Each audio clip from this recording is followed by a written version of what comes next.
Halo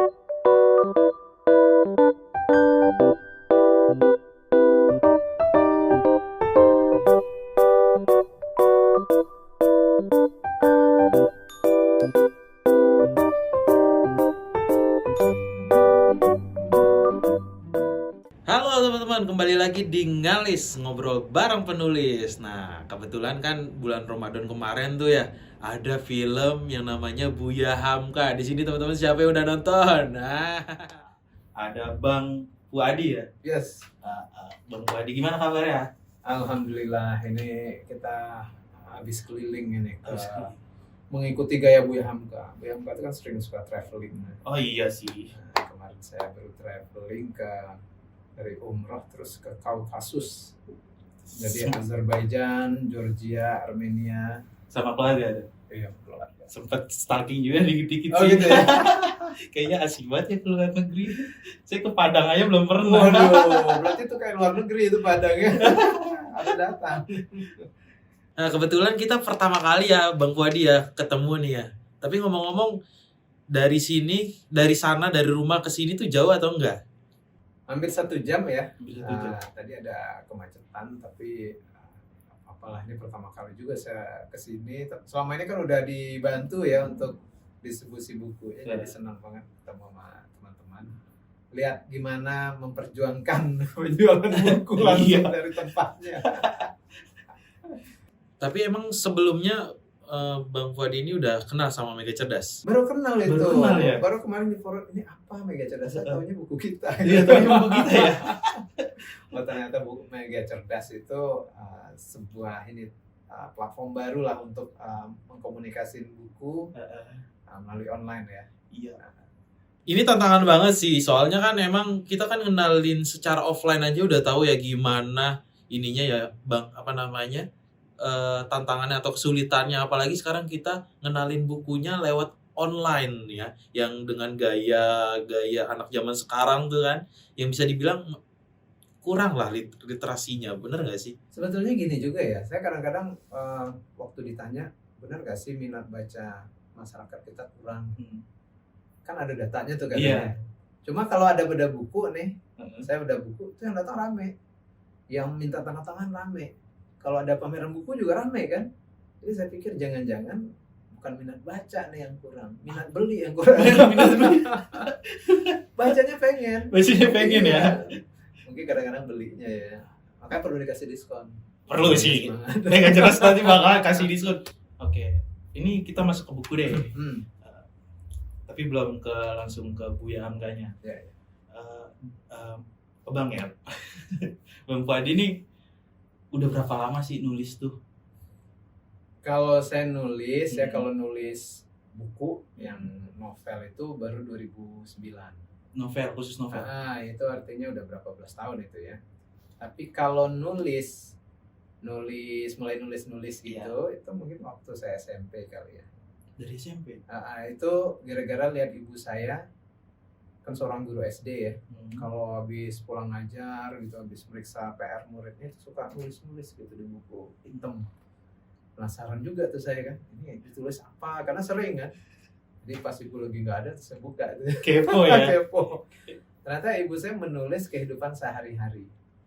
Jadi cuma kehidupan sehari-hari. Kalau lagi ngajar, pengalaman di sekolah, terus suasana di rumah, kadang-kadang juga nyempil tuh resep terbaru gitu, tampilan nyempil juga. Segala curhat Nah, berarti cuma ya? artinya itu buku harian. Nah, sejak itulah saya terinspirasi. Ternyata nulis kejadian sehari-hari itu seru juga. Jadi sejak SD itu saya udah punya buku harian. Walaupun bukan buku khusus ya, buku tulis biasa aja tuh. Buku tulis yang dipakai buat di sekolah itu saya isi aja tuh cerita. Nah, itu pelan-pelan saya mulai membiasakan diri menulis gitu. Karena dilakukan tiap hari kan. Nggak panjang-panjang, tiap hari aja. Nah, kalau sekarang saya menulis seperti sekarang, menurut saya itu gara-gara mungkin sudah dibiasakan menulis sedikit-dikit dari zaman dulu. Jadi waktu saya di Gontor dulu, karena udah senang nulis, terus gabung majalah kampus tuh, majalah pesantren, santri waktu itu namanya majalah Ikon. Nah itu lain lagi, nggak nulis buku harian lagi kan, Mm-mm. kita nulis berita seputar pesantren, Artikel-artikel. tulis artikel gitu ya. Nah setelah saya lulus dari Gontor, saya kan lanjut tuh kuliah di Unpad, Hubungan Internasional Unpad, di FISIP-nya. Mm-mm. Nah, saya cari lagi tuh, ada kesempatan nulis di mana lagi. Ternyata ada majalah kampus juga, namanya Polar. Nah, saya di sana juga tuh gabung, jadi wartawan majalah kampus lah gitu ya. Mm-mm. Nah, itu udah beda lagi kan levelnya, udah menulis lebih ilmiah. Nah, lama-lama nulis di koran, nulis opini, analisa di koran. Itu sambil kuliah. Mm-mm. Jadi saya itu bisa survive kuliah, membiayai diri sendiri ya melalui tulisan. Tapi bukan novel ya, Bukan. masih Masih. artikel-artikel. Nah, baru setelah lulus kuliah, saya gabung jadi wartawan di majalah Tempo. Nah, itu juga nggak ada hubungannya sama fiksi kan? Nggak ada hubungan sih. Semuanya kalau di berita ya apa yang ada kita tuliskan berdasarkan fakta. Jadi baru 2009 setelah melalui proses tadi ada pembiasaan untuk kecil, gabung di majalah kampus, terus punya pengalaman wartawan, baru nulis novel. Berarti trigger awal itu dari buku hitam itu ya? Iya, jadi triggernya itu dari yang kecil-kecil di rumah itu. Sama yang kedua sebetulnya, yang juga setelah saya pikir-pikir sekarang, saya itu beruntung karena ibu dan ayah saya itu suka beli buku. Jadi kalau pergi kemana-mana, bukan cuma bawa makanan ya, bawa makanan udah biasa, habis gitu kan. Bawanya buku, buku untuk dibaca, untuk kita nikmati. Nah, kombinasi ini sebetulnya yang membuat kita itu bisa nulis kalau menurut saya. Kombinasi membaca dan melatih menulis. Gitu. Berarti emang udah dari kecil itu udah dibiasakan sama orang tua itu membaca, disuruh membaca. Ya sebetulnya nggak disuruh-suruh juga, tapi mereka ngasih buku kan, lama-lama kan kita penasaran. Terus mereka juga baca, lama-lama kita juga penasaran. Kan orang tua itu kalau nyuruh-nyuruh kan bosan juga kita kan. Nah kalau hanya nyuruh-nyuruh, tapi orang tuanya pakai handphone, nah itu anaknya pasti ngikutin yang handphonenya, bukan nyuruh bacanya. Iya. Nah saya terbantu oleh suasana itu. Jadi orang tua saya membaca, ya saya ngikutin. Orang tua saya menulis, saya ngikutin. Makanya saya sering tuh ditanya sama beberapa pembaca ya. Saya suka posting di Instagram saya, Afu Adi itu cerita anak saya, namanya Salman. Dia tuh kan suka baca ya, baru umur 8 tahun. Bukunya udah yang tebal-tebal tuh udah tamat. Wow. Aku nanya gimana tuh bisa suka baca? Saya bilang ya nggak usah disuruh, kita liatin aja kita baca. Terus kita siapin buku untuk dibaca. Nanti lama-lama dia baca.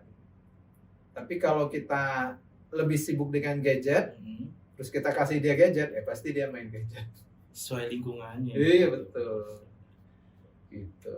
Terus tapi yang buku yang benar-benar ditulis dan diterbitkan itu yang pertama kali buku Negeri Lima Menara tahun 2009 itu. Itu buku pertama. Terus alhamdulillah itu jadi mega bestseller itu kalau menurut Gramedia ya. Iya. Mega bestseller itu artinya dalam setahun ya 100.000 eksemplar lah. Gitu. Jadi lumayan kaget juga buku pertama. Wah, buku pertama alhamdulillah langsung gitu ya. Langsung booming ya. Langsung dilanjutkan dengan buku-buku selanjutnya, diadaptasi jadi film dan lain-lain.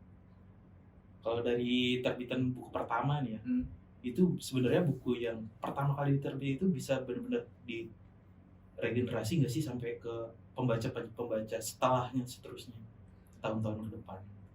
Iya, jadi buku itu menurut saya kalau ini pengakuan pembaca ya, kan banyak yang testimoni. Itu ada yang membaca itu anak SD umur 6 tahun. Saya pikir hebat juga nih anak SD namatin. Tapi juga ada nenek-nenek umur 70 tahun. Jadi range-nya itu ya luas banget. Ini buku ternyata dibaca oleh semua usia. Nah, kenapa? Mungkin karena ceritanya cerita kehidupan masa kecil itu ya. Semua orang bisa relate kan. Yang tua bisa, yang dewasa bisa, anak kecil juga bisa.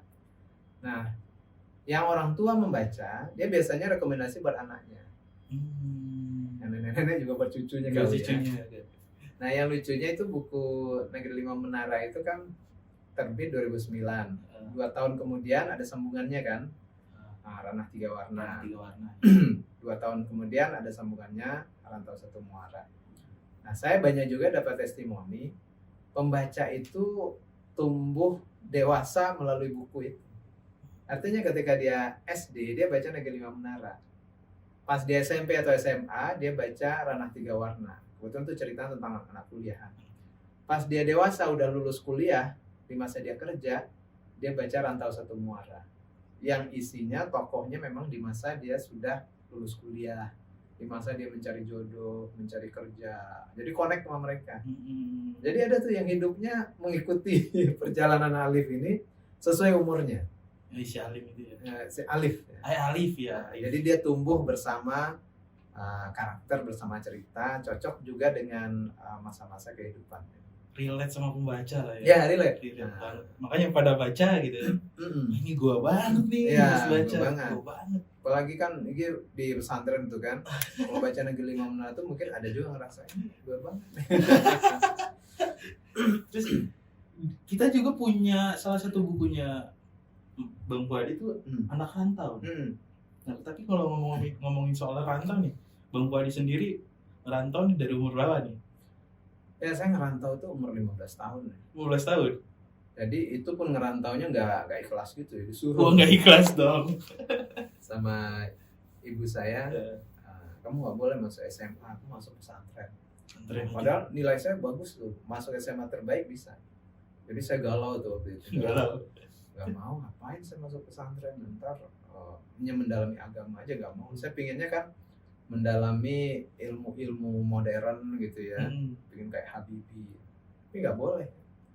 Nah, melawan orang tua itu susah itu kalau di Minang itu, apalagi melawan ibu itu gawat. Karena kita kan selalu dibesarkan dengan cerita Malin Kundang. Kalau melawan sama ibu jadi batu. Nah, aku juga gitu.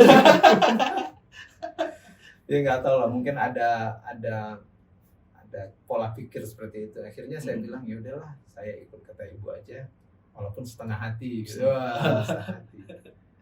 Jadi 15 tahun saya udah meninggalkan kampung halaman dengan setengah hati. Itu kalau dulu dari kampung saya ke pesantren ke Gontor itu kalau naik bus tuh 3 hari 3 malam tuh bisa. Gontornya di daerah mana? Gontor tuh cuma ada satu dulu di Jawa Timur, di Ponorogo. Ya naik bus dulu kan kalau 3 hari 3 malam itu tuh kadang-kadang udah pakai pecah ban segala macam, perjuangan banget deh.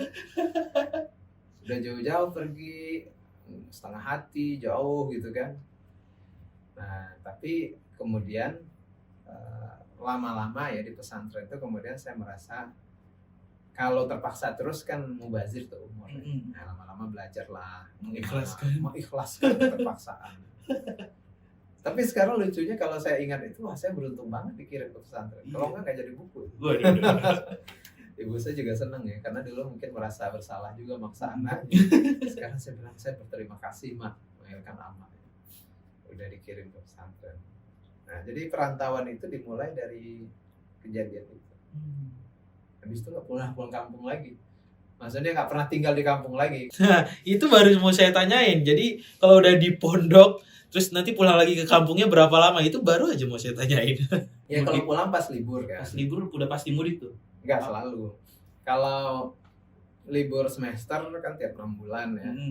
Ya nggak selalu, kan ada yang liburnya pendek. Kalau libur pendek itu saya biasanya liburnya ke rumah teman yang ada di Jawa, gitu, yang ada di Bali. Kan teman kita dari segala penjuru Indonesia, kan 3.000 orang tuh santri. Kita bisa milih kemana saja, pasti udah diterima kan? Diterima, senang banget. Bersaudara kita kemana aja. Jadi jadinya traveling biasanya kalau yang libur pendek. Libur panjang biasanya pulang kampung. Tapi di umur 15 tahun itu udah kenal sosok Buya Hamka? Buya Hamka itu saya kenal mungkin sejak saya bayi kali ya. Wow. Karena ketika saya lahir itu saya kayak lahir di universe-nya Hamka. Universe Hamka dong. Karena gini, Hamka itu kan tokoh yang terkenal. Dan bukan cuma terkenal, dia hadir ya di rumah-rumah orang dalam bentuk buku. Jadi di rumah saya itu pasti ada buku Hamka, ada tafsir Hamka. Ayah dan ibu saya baca. Zaman dulu kan adanya radio ya. Radio diputar pagi, itu dihidupin pagi, itu suara Hamka. Karena dia punya kuliah subuh dari RRI kan. Jadi pagi-pagi itu udah Buya Hamka tuh dengar ya. Kalau ini ada TVRI juga ini ada Buya Hamka juga, dia punya mimbar kuliah subuh juga kalau nggak salah. Jadi Buya Hamka itu saya pikir-pikir tuh konten kreator, nenek moyangnya konten kreator Indonesia. Nenek moyang Iya. Bayangin tahun 30-an dia udah nulis buku, dan bukunya tuh seratusan judul buku. Ketika belum ada Microsoft Word, belum ada laptop, nulisnya pakai manual kayak mesin ketik. Kalau salah kan repot itu, kita kan tinggal delete aja kan. Iya. Dia bikin tuh 100 buku. Bayangkan dia membuat konten 100 buku di zaman itu.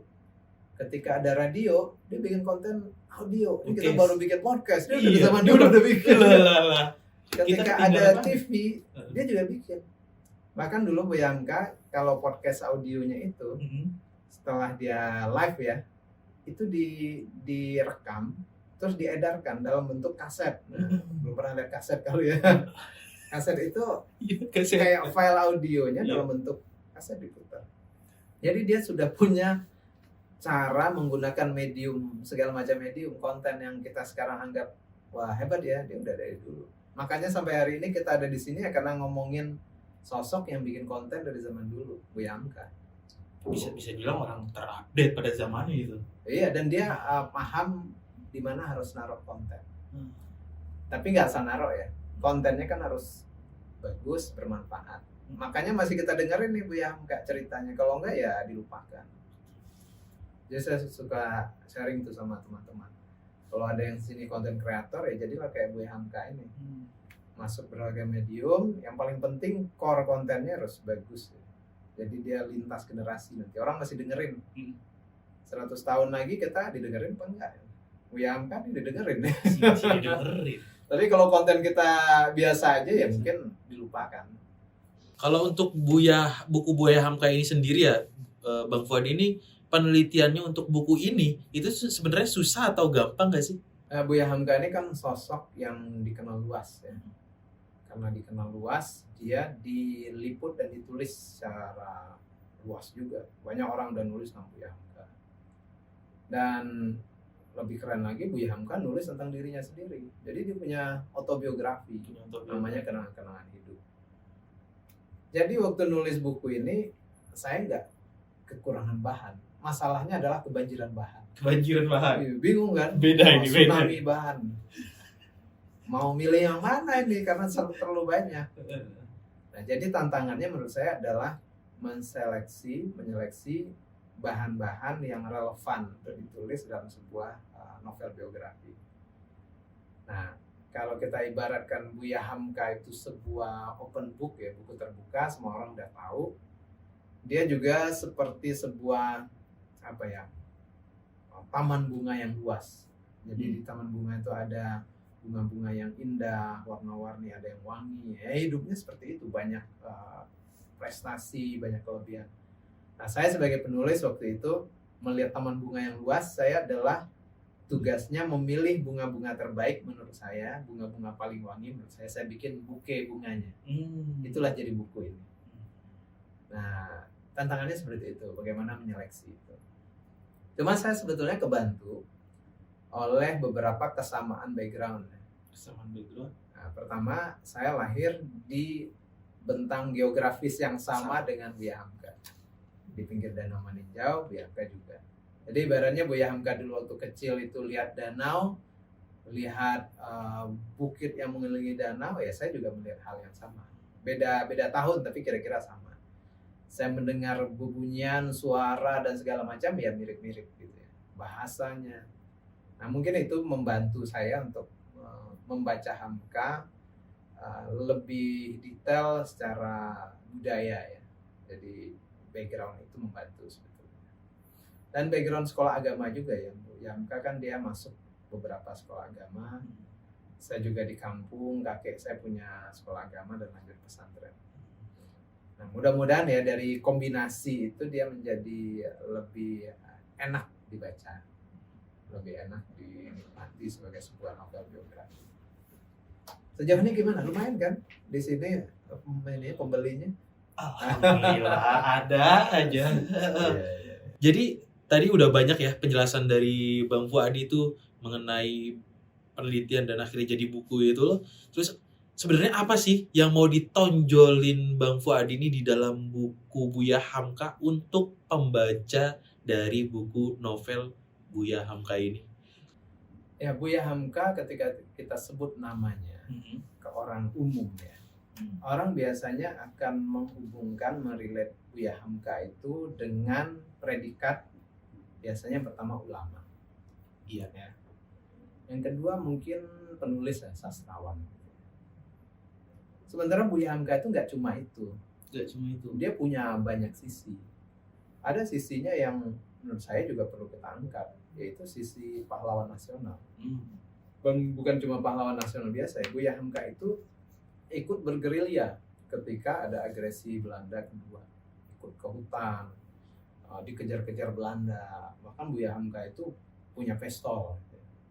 Nah itu kurang dibahas menurut saya, atau paling nggak kurang dikenal. Nah yang keempat, yang tadi kita bahas, sosok Buya Hamka sebagai seorang konten kreator.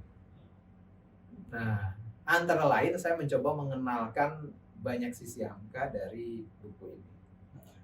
Yang juga saya coba sampaikan di buku ini adalah mencari koneksi yang kuat dan menghubungkan koneksi itu dan menceritakan antara 3 sosok penting dalam hidup Hamka. Sosok penting itu selain dirinya. Jadi ada segitiga lah, bukan cinta segitiga ya. Bukan. Jadi ada Hamka, ada ayahnya Haji Rasul, ada yang ketiga Bung Karno. Bung Karno. Apa hubungannya antara mereka ini? Ternyata hubungannya cukup dalam dan kuat ya. Hamka dengan ayahnya tentu ya ada hubungan emosional, hubungan darah gitu. Nah Haji Rasul dengan Bung Karno apa? Haji Rasul ini pernah dibuang oleh Belanda ya, diasingkan karena dia punya pemikiran yang Belanda merasa terancam. Sementara waktu itu Bung Karno adalah orang yang memperjuangkan bagaimana Indonesia merdeka. Dan mereka ketemu di sana waktu dia diasingkan. Dan Bung Karno sering ngobrol dengan ayahnya Haji Rasul ini. Dan Haji Rasul juga suka ngobrol dan memberi masukan. Sehingga ada kemudian suatu masa Haji Rasul itu bilang, Bung Karno udah kayak anak saya. Dan kebalikannya juga begitu ya. Bung Karno menganggap sudah seperti bapak. Ya, kayak anak angkat kali ya. Nah sementara Bung Karno dan Hamka hubungannya apa? Ya mereka di masa-masa itu sama-sama suka nulis.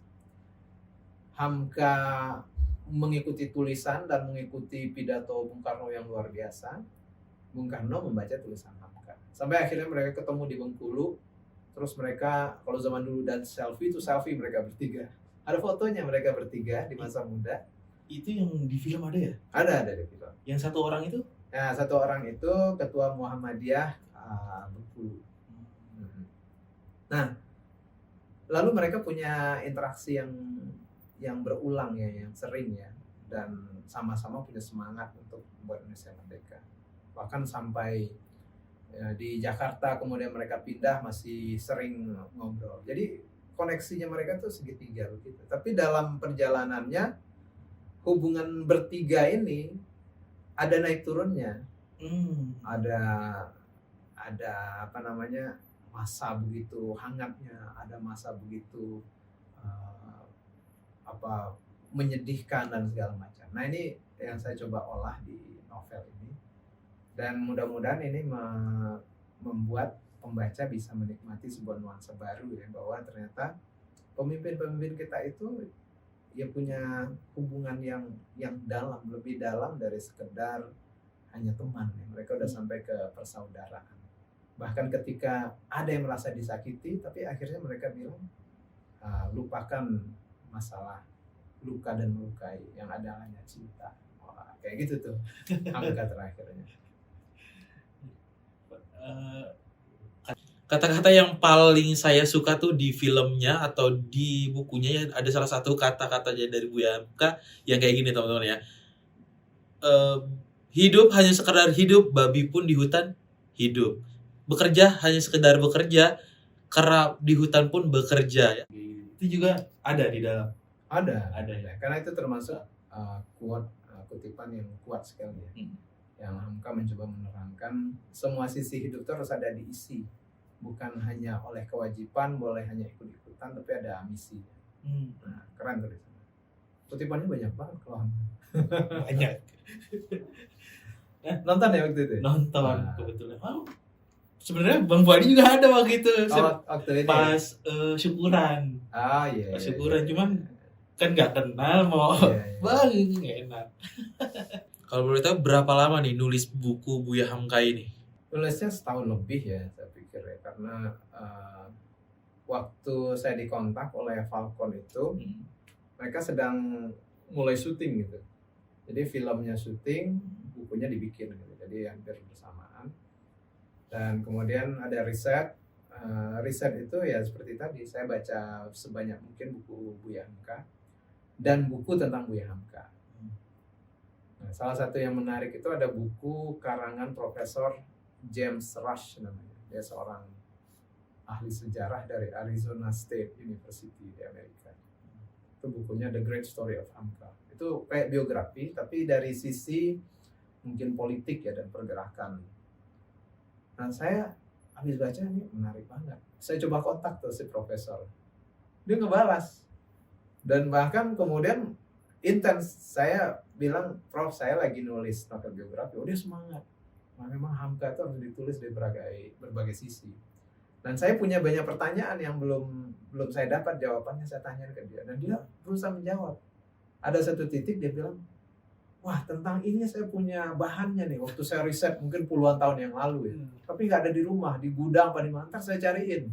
Benar dicariin, dikirim ke saya. Excited ya. Jadi dia excited dan mau membantu banget, dan menurut saya itu menambah warna buku ini ya, karena ada juga sudut pandang seorang ahli sejarah dari Amerika dan dia memperkuat data itu. Saya juga wawancara orang yang pernah bekerja dengan Buya Hamka, salah satunya Profesor Azumardi Azra yang sudah almarhum. Beliau itu dulu pernah jadi wartawan Panjimas dan Buya Hamka jadi pimret. Jadi saya ngobrol juga gimana Buya Hamka di tempat kerja. Dan tentu saja gimana Buya Hamka di tengah keluarga. Jadi saya wawancara anak dan cucu Buya Hamka.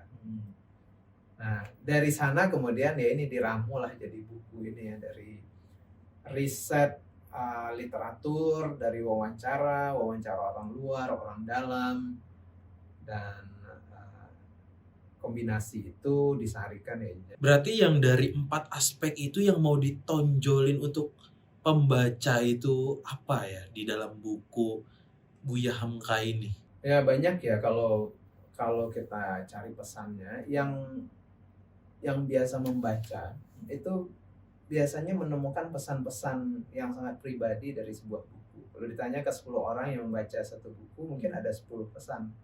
Karena masing-masing akan menyesuaikan dengan apa yang sedang dia cari, apa yang sedang dia galau, sama referensi bacaannya sebelumnya. Nah, jadi akan banyak kalau menurut saya ya, sesuai dengan apa yang teman-teman pembaca sedang rasakan, sedang cari. Tapi antara lain ya yang kalau saya sendiri merasa Buya Hamka itu pertama layak kita teladani sebagai seorang pencari ilmu yang luar biasa. Dia tidak harus belajar di sekolah untuk dapat ilmu. Jadi kalau hanya dari sekolah dan kewajiban ya dia begitu aja. Kalau dia mencari kemana-mana, ada guru di mana dia datangi. Saking dia pindah-pindah kemana-mana, dia sampai nggak lulus di mana-mana. Ijazahnya nggak ada, karena nggak pernah selesai. Nah, tapi dia rajin membaca, dia belajar apa saja. Sampai pada satu titik dalam kehidupannya, dia nggak punya ijazah apapun. Tahu-tahu universitas Islam terbesar di dunia, Universitas Al-Azhar di Mesir, bilang ke dia, kami mau menganugerahkan gelar Dr. Honoris Causa kepada Anda. Wah, itu menurut saya itu momentum yang luar biasa dalam hidup Hamka ya. Dia yang bahkan pernah tidak pede karena nggak punya ijazah, tahu-tahu dikasih gelar doktor. Nah, jadi semangat belajar ya. Karena belajar itu buat mengisi hati, mengisi pikiran ya, bukan untuk sebuah ijazah. Yang kedua yang juga menarik adalah bagaimana Hamka itu melihat sebuah hubungan manusia.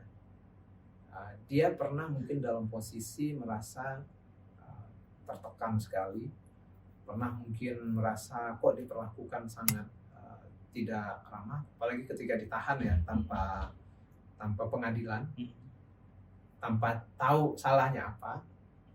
Nah kemudian itu di masa Soekarno ya, Soekarno menjadi presiden, tapi dia ditahan. Padahal dulu teman kan.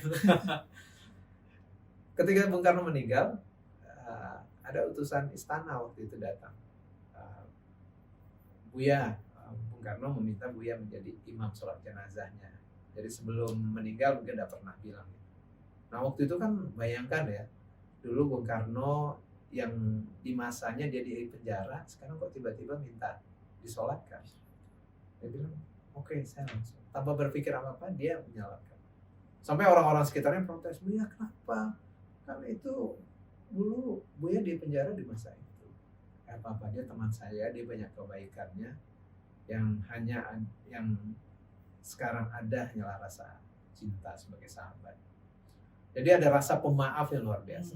Dia nggak berperan gitu ya, nggak dibawa mati. Kalau ada rasa sakit dan dendam, diobati dengan rasa cintanya itu. Nah itu keren banget menurut saya. Buya Hamka itu punya jiwa yang besar ya dalam menghadapi konflik dan segala macam. Nah banyak tentunya di dalam, kalau kita ceritakan nanti orang nggak pada baca bukunya. Ini apa, novel tapi juga ada buat sisi self improvementnya juga ya. Oh banyak banget. Orang-orang yang zaman sekarang biasanya kan mental health-nya. Iya. Ini penting ya. Jadi Buya Hamka mengalami masa-masa kritis kepribadian seperti mungkin juga banyak sekarang. Dia pernah galau, dia pernah terluka, dia pernah disalib orang di putaran terakhir, ketika udah dijodohin ternyata jodoh dia diambil orang.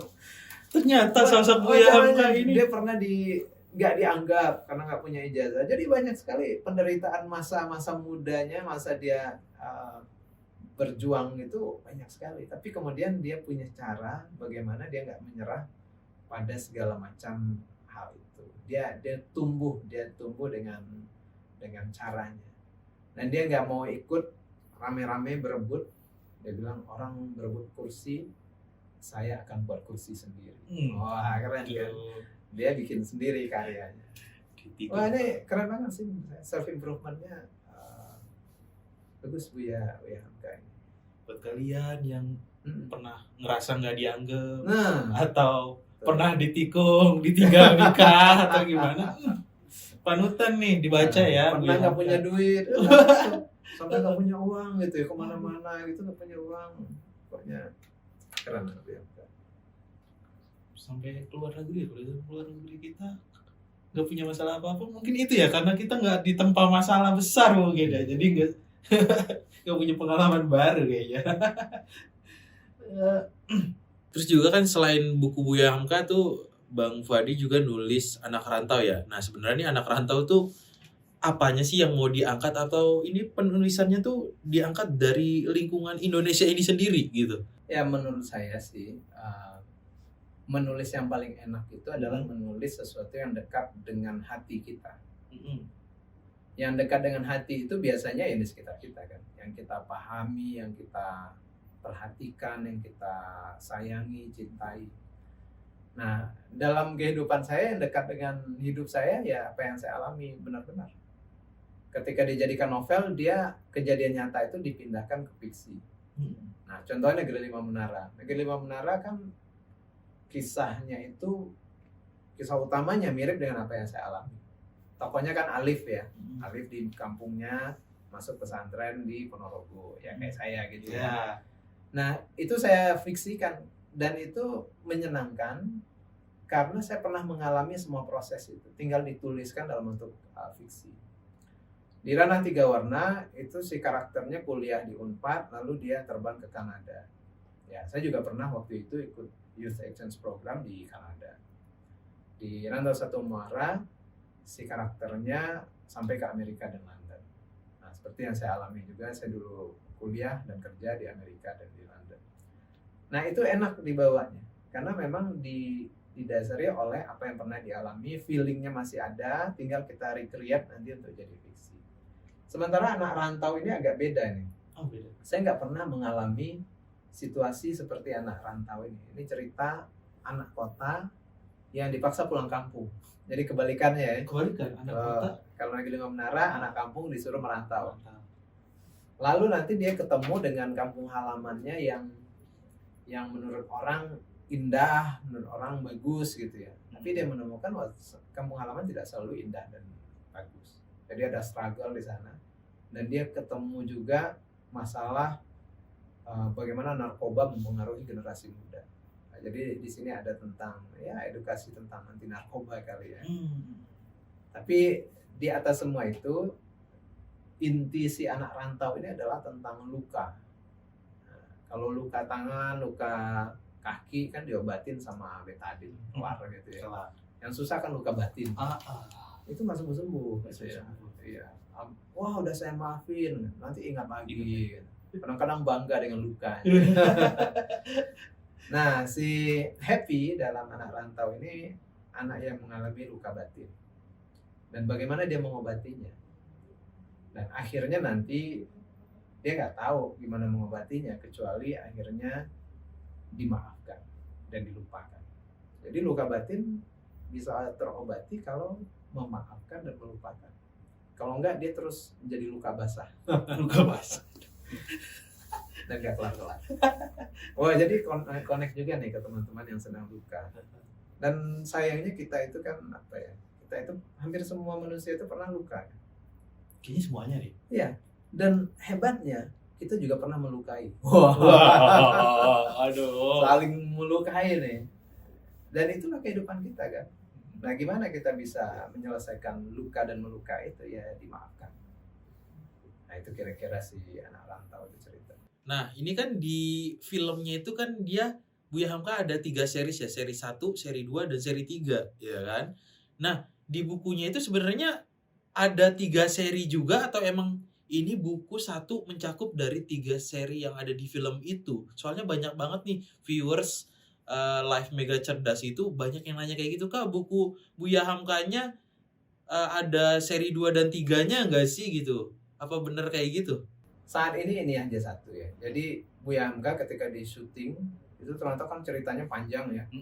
Ternyata sampai 7 jam itu. 7 jam. Gak mungkin 7 jam diputar di bioskop, atau orang nginap di bioskop. Akhirnya dibikin 3 episode. Tapi kalau dibaca dalam bentuk buku, ya sebetulnya buku ini sudah melingkupi 3 episode. Jadi teman-teman yang belum baca dan yang belum nonton film yang kedua dan ketiga, baca ini akan menjadi lebih paham nanti ketika nonton.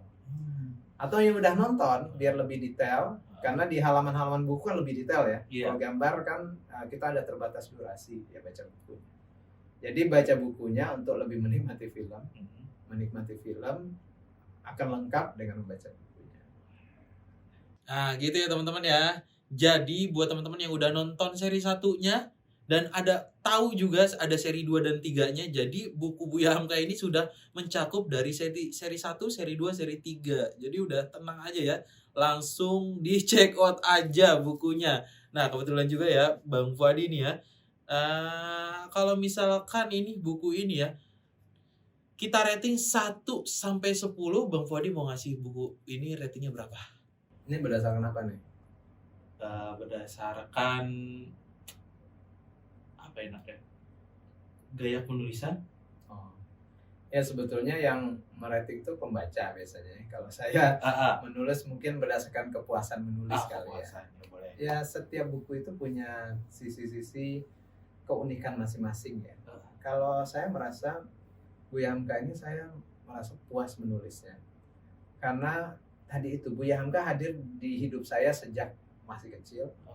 Buya Hamka adalah bagian dari idola. Membaca bukunya dan segala macam perjuangannya, tahu-tahu disuruh menuliskan bukunya. Jadi senang. Dan itu membuat saya lebih memahami Buya Hamka. Ya mungkin rating tinggi banget. Puas lah gitu. Jadi kayak nulis Buya Hamka nih mengingat apa memori-memori dulu Bang Fuadi ya. Dan apa ya, dream comes true gitulah kira-kira. Ini saya jadi pengen motivasi mau Padangnya jadi mau iya. tinggi lagi nih saya nih. Cuman Seru dulu ke Padang. sempet turun lagi kan. Niat mau ke Padang kan sekarang tinggi lagi gara-gara Nanti pulang-pulang naik 3 kilo biasanya. 3 kilo. Karena kulinernya enak. Waduh. Kemarin bapak saya baru pulang gitu. Nah. Kalau nggak salah naik bis 2 hari 3 malam atau berapa kemarin? Naik pesawat lebih cepat kalau mau ini ya. Waktunya 1 terbatas. jam. 1 jam ya. 1 jam setengah lah.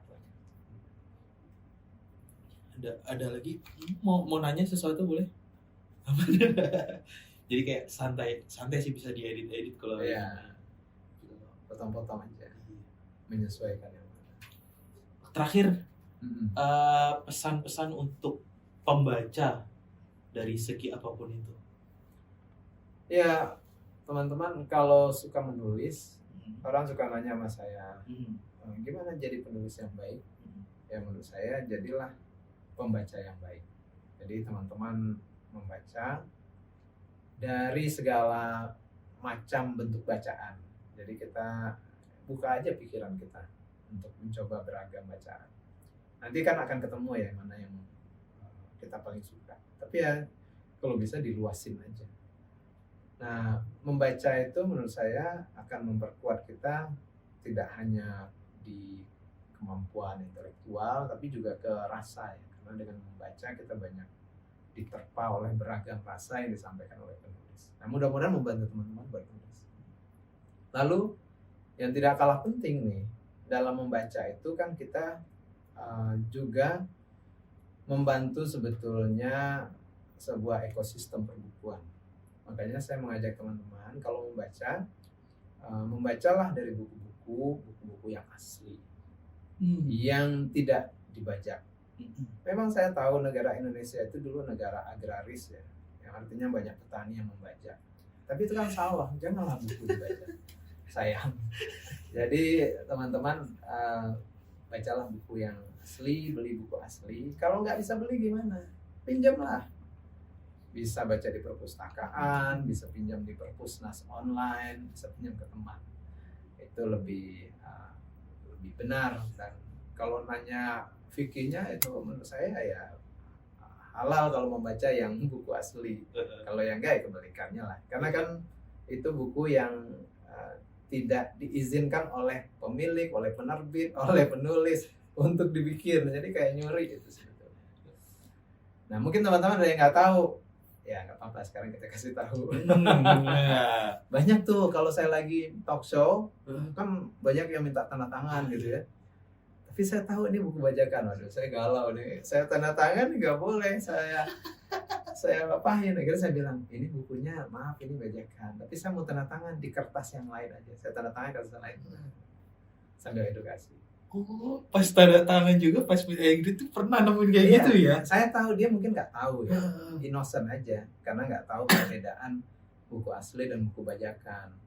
Nah buat teman-teman sebetulnya kalau diperhatikan nanti ketahuan perbedaannya dari covernya udah beda ya. Kalau kita rasain pakai tangan itu biasanya kasar dan apa ya tidak ada rasa ini sebuah buku yang keren gitu biasanya seadanya. Agak lembut gitu nggak kasar. Lalu di dalamnya itu kertasnya kayak kertas koran gitu jelek biasanya kalau yang kadang-kadang juga blobber itu tintanya. Dan yang paling jelas perbedaannya harganya. Keluarga buku ya 20.000, 30.000 itu hampir dipastikan bajakan itu. Ya, banyak tuh. Nah, kecuali buku second ya, kalau buku second mungkin bisa aja. Di online banyak banget. Iya 30. Dan buat teman-teman yang merasa, aduh saya ini cuma sharing aja nih PDF buku ke teman-teman di WhatsApp. Nah ketahuilah buku PDF juga bajakan umumnya hampir semua. Karena itu kan sama aja tuh fotokopi kan. Jadi kita baca buku yang original. Kita bajak tanam sawah aja. Cukup yang dibaca sawah aja. Buku jangan. Kalau mau beli yang asli di Mega Cerdas. Nah, dapat diskon kan? Dapat diskon jadi promosi di marketing nih ya. Dan juga di dalamnya ada tanda tangannya. Oh, tanda tangan para artis gitu ya. Kalau saya ada juga tuh. Ada dong. Penulis ya. Nah, ini penulis tengah gitu. Soalnya sempat nanyain. Ada tanda tangannya enggak? Maunya ada yang ada tanda tangannya belinya. Tanda tangan penulis sama artis-artisnya. Itu juga belakangan ini tuh rame pembeli tuh pengennya yang cover lama, Oh gitu. cover yang ada Buya Hamka. Ini. Nah yang ini ya. Iya, Iya, iya. pengennya yang itu. Iya, nanti tinggal dicetak ulang aja tuh. Memang ada yang senangnya yang lama. Sama juga anak rantau kan 2 cover juga ya. Iya, 2 cover. Yang satu sendiri, yang satu 3. Iya, iya. Gitu ya. Oke, mungkin itu doang. Sip. Bang. Terima kasih banyak ini untuk ngobrolnya. Kita yang makasih banyak banget ini mah. Sip. Ya. Udah? Sip. Oke, thank you.